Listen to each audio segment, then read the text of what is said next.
Assalomu alaykum. Mana bugungi darsimizda Microsoft Word kurslarini boshlaymiz. Ushbu darslarda siz shunchaki matn terishni emas, Microsoft Wordda mukammal darajada ishlashni o'rganishingiz mumkin.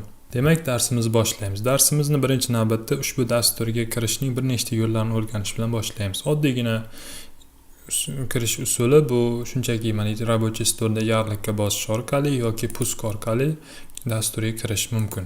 Yana bitta yo'li, agar bu yarliq bo'lmasa, mishkan o'ng tomonni bosamiz, sajdat bo'limiga kiramiz, Microsoft Wordga hujjat hosil qilamiz va shu orqali ham kirishimiz mumkin. Yana bitta yo'li, WinR tugmasini bosamiz va u yerga Word buyrug'ini kiritib, OK'ni bosgan holatda ham kirishimiz mumkin.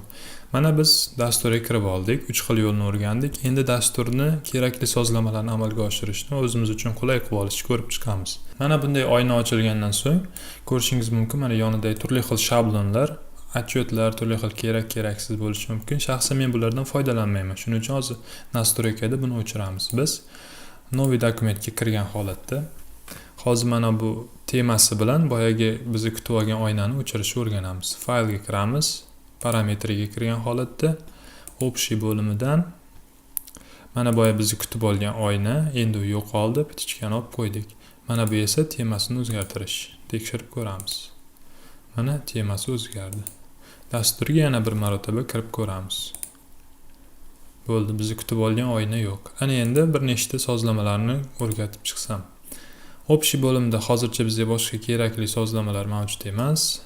Ekranda ham правописание mana bu bo'limdagi barcha belgilarni olib tashlashingiz mumkin, chunki biz asosan o'zbek tilida yozganimiz uchun bular kerak emas. Agar siz rus tilida yoki ingliz tilida yozaman, meni tekshirib tursin dastur desangiz, bu albatta sizga yordam beradi. Agar o'zbek tilida yozaman faqat desangiz, bular sizga shunchaki xalaqit berib, har bitta so'zingizni to'g'rilashi, tagiga turli xildagi chiziqlar chizib berishi mumkin. Сохранение bo'limida esa dasturdan saqlanib qilmasdan chiqib ketgan dokumentlarimiz saqlashini belgilab berishimiz mumkin. Buning uchun imkon qadar kamroq vaqt belgilaymiz, masalan 5 daqiqa. Qolganlariga teginmaymiz. Yoziq bo'limidan siz asosan qaysi tilni ishlatishingizga qarab belgilab berishingiz mumkin. Masalan, men anglizskini ishlataman, shuning uchun по умолчанию qo'yaman. Yana bitta imkoniyati borki, bu yerdan qo'shimcha tillarni ham qo'shib chiqishingiz mumkin. Masalan, o'zbek tili kirilcha kerak bo'ladi ko'pincha. Mana kirilchaga bosib, kirilchani добавить qilib qo'ydik. Ko'pincha o'zbek tilini kirilcha yozishimiz. Mana biz buni bu yerdan belgilagan holatda добавить ni bosdik, lekin bu yerda не установлен deyapti. Bunga sabab esa bizni mana bu til joyimizda kirilcha yo'qligi. Buning uchun не установлен ga bosamiz. Bu chiqqandan so'ng mana bu yerdan добавить ga kirgan holatda o'zbek tilini kirilchasini tanlaymiz. O'zbek kiril klaviatura, o'zbek kirilskiy mana ko'rdingiz. Buni tanladik.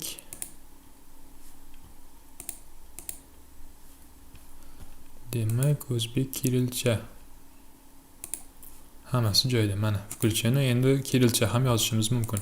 Дополнительный bo'limda ham hozircha keragi yo'q. Buni darslar davomida tushuntirib o'taman, qaysi jihatlari kerakligini. Bu lenta bo'lim ham bizga hali kerak emas, panel bыстро управления ham. Hozircha bizga shularning o'zi yetadi. Mana bu bo'lim bizga kerak bo'lishi mumkin, qachonki sizda ko'pincha qo'shimcha dasturlar ochayotgan bo'lsa. Mana oddiygina misol, dasturning tepasida men qo'shimcha lug'atlarim ham o'zini hissasini qo'shgan, ya'ni dastur bilan birga ishlaydi, lekin men bularning funksiyasini foydalanmayman. Bularni o'chirishim mumkin. Agar sizda ham turli xildagi lug'atlar bo'lib, bular Word dasturiga birlashgan bo'lsa, ularni olib tashlashingiz mumkin. Bu albatta dasturda ishlashingizni tezlashtiradi. Dasturni qaytadan kirasan deyapti. Keraksizlarni belgilayman. Keyinni bosgan holatda dasturni yopaman. Yana bir bor dasturga kiramiz. Narigisi o'chdi, bunisi qoldi. Mayli, buni keyin o'chirishni o'rgataman. Demak, asosiy sozlamalarni ko'rib o'tdik. Bitta qiziq jihatni o'rgataman, undan keyin esa kengaytmalar o'rnatishni o'rgataman. Dasturga kirganimizdan so'ng ko'pincha mana kalibr shrifti hamda razmerlari berilgan bo'ladi. Buni ko'pchilik bu shriftdan foydalanmaydi. O'zingiz uchun qulay shrift New Times Roman bo'ladi. Ko'pincha o'shani belgilab qo'yish uchun va dasturga doimo kirganingizda o'sha saqlab qolinishi uchun mana bu joyga olib kelgan holatda mishkani bosamiz. Asosiy tekstga yozamiz. Times New Roman. Buni tanladik. Обычный bo'lsin. Shrift 14 bo'lsin. Qolganlari shart emas. Po umolchaniyani bosamiz. Всех документов normal. Mana ko'rdingiz. Dasturdan chiqib ketamiz. Saqlamagan holatda yana bir bor dasturga kirib ko'ramiz. Mana. Endi doimo dasturga kirganingiz zahoti mana shu shriftdan sizga tayyorni beradi. Endi men ikkita kengaytma o'rnatishni tavsiya qilaman. U ishimizni osonlashtiradi. Birinchi kengaytmamiz nimaga kerakligini hozir ko'rsataman. Oddiygina misol, yana bitta dokument qo'shmoqchimiz. Mana ko'rdingiz, bu yerda ikkita panel, ya'ni ikkita oyna bo'lib qoldi. Bular alohida. Bu albatta noqulaylik tug'diradi. Hozir biz o'zimizning kengaytma orqali bu quyidagi holatga keladi. Menimcha sizga ham bu kengaytma yoqib qoladi. Buning uchun Office Tab dasturini o'rnatamiz. Officedan chiqib keting, Word dasturidan buni bosamiz. Okay.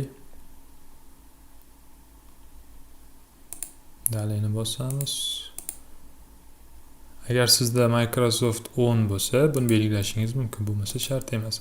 Eslatib o'tay, agar sizda Microsoft Office'ning aynan 16si bo'lishi shart emas, sizda 10-chi, 13-chi, 7-chi ham bo'lishi mumkin. Bizning kursimiz orqali bemalol ishlatishingiz mumkin. Chunki ular o'rtasidagi farq uncha katta emas. Dalayni tanlaymiz, da hammasi belgilangan. Dalay ustanavit.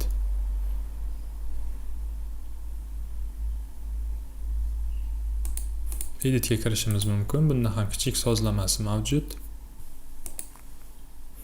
Dasturga kirib kichik sozlamalarni ko'rib chiqamiz.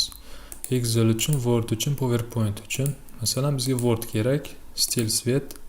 Mana bu stildan menga ko'pincha mana bu 3-chi emas, 2-chi yoqadi. Mana bunday holatga keladi. Siz o'zingizning xohishingizga qarab belgilashingiz mumkin. Men 2 ni belgilayman. Keyin bosamiz, Office'ga qaytadan kir deyapti. Xo'p, qani tekshirib ko'ramiz. Mana ko'rdingiz, yangi dokument hosil qilish ham ular bilan o'zaro ishlash ham yana ham osonlashdi. Yana bitta kengaytmamiz o'rnatgan holda bugungi birinchi darsimizni yakunlaymiz. Bu kengaytmamiz Kirilldan Latinga, Latindan Kirillga o'tishga yordam beradi. Ya'ni o'sha kengaytma dasturni o'zida turgan holatda oddiygina matnni kirilchadan latinchaga, latinchadan kirilchaga o'tishga yordam beradi. Buning uchun Wordni yopib turamiz, buni belgilab, zakrit всё.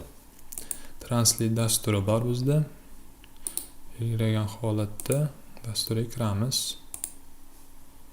Agree, next.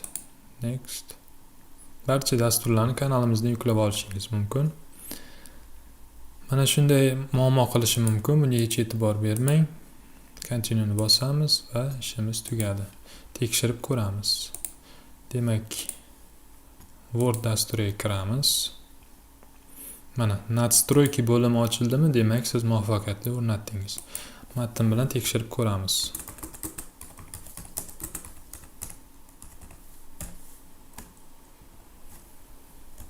Masalan, shunday matnni latincha yozdik, uni belgilagan holatda kirilchaga o'tkazamiz. Mana hech qanday muammosi kirilchaga o'tkazdi. Uni belgilab, Kirill Latin tanlasak, yana latincha holatga qaytaradi. Ushbu kengaytmalar va darsimiz siz uchun foydali bo'ldi deb o'ylayman. Albatta, keyingi darsimizni o'tkazib olmaslik uchun kanalimizga a'zo bo'ling. Keyingi darslarimizda yana ham qiziqroq jihatlarini va siz ushbu dastur bilan ishlash davomida mukammal mutaxassis bo'lishingiz uchun kerak bo'lgan barcha bilimlarni berib olishga harakat qilaman. E'tiboringiz uchun rahmat. Keyingi darslarda ko'rishguncha salomat bo'ling.